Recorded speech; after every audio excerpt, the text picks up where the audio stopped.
This clip is brought to you by VegasWinners.com. Get expert sports betting advice from some of the best handicappers in the world.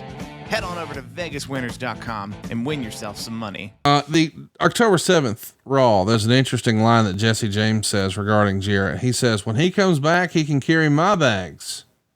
Which is kind of a fun line. And then Bret Hart's contract is a focus at the time of Vince McMahon's. And of course, it's reported on in the Observer that WCW had made a last minute play at him. Eric Bischoff has denied this up and down. Bret even mentions it in his book. Do you remember how much of Vince's time was spent trying to secure Bret? I just want to add context here. Every time you turn around, someone is leaving for WCW. Whether it's, some of the heyday stars of the 80s, like the former Big Boss Man, or Jake the Snake, or Hacksaw Jim Duggan, or the Honky Tonk Man, or the Nasty Boys, or your top stars like Hulk Hogan and the Macho Man, or your talking heads like Bobby Heenan and Mean Gene. But now even part of this new generation. So Waltman's over there, and Hall's over there, and Nash is over there. And now the leader of the new generation's contract is up, and it feels like the old billionaire's coming knocking. Is this the one where Vince was sort of drawing his line in the sand saying, damn it, they can't take Bret too? I think that was the general feeling. Yes. I think that in some regards, with the exception of Scott Hall and Kevin Nash, I think that you could categorize a lot of those as, okay, they really didn't mean anything anyway at the time. Hall and Nash were the first ones to go and mean something. And I think Bret would have meant a lot, especially at that time. Let's also mention that the October 5th Monday Night Raw is a special show.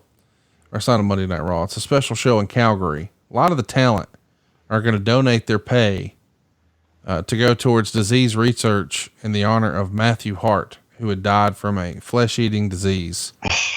Also in the show is Teddy Hart, who's 16 at the time, Harry Smith, who's 10, TJ Wilson, who's 16.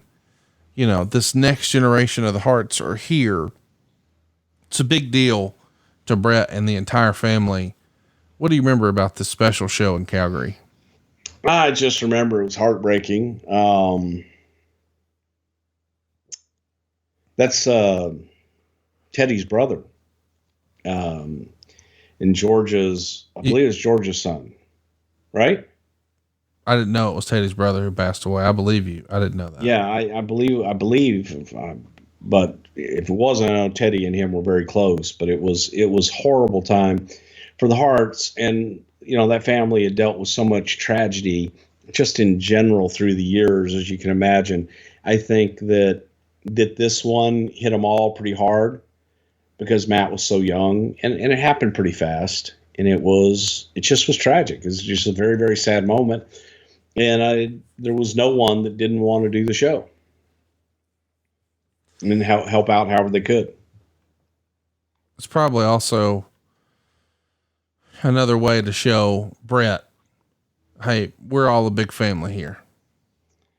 Well, we are, but this was all about, helping out where they needed to help. Mr. Perfect and Hunter Hearst Helmsley are continuing their feud, and it's announced by Mr. Perfect that he's going to accept Helmsley's challenge, and he'll be ready to go in a few weeks.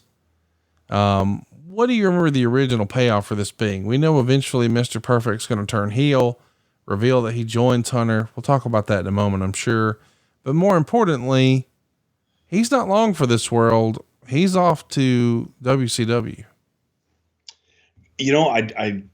I do not even remember. I don't recall what the hell the original was with that. I know that, during that time, that was when Kurt, shortly after, got upset over his Lloyd's of London deal and was gone. But I think that probably derailed more than anything. I mean, do you think he was going to actually return to wrestling? I mean, was it all going to be a swerve, I guess is what I'm trying to drill into? Or did you think was what going to be a swerve? Him returning to in-ring action. Did we think at some point he would actually get back in the ring, or was this all just creative to turn him heel and that was as far as we went? No, that he told us he was able to come back. Okay, got it. And he passed all the physical tests and everything else, and like he told us he was ready to come back, and then wasn't. Was like, no, I can't come back. And then, well, wait a minute. You said you could. You said you couldn't. And then it just was a whole ordeal. And then finally he went on to WCW to go back in the ring.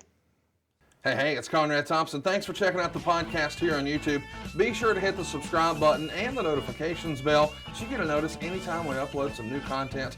And go save yourself some money right now. If you're in a 30-year loan or you have credit card debt, it's not a matter of if I can save you money. It's a matter of how much.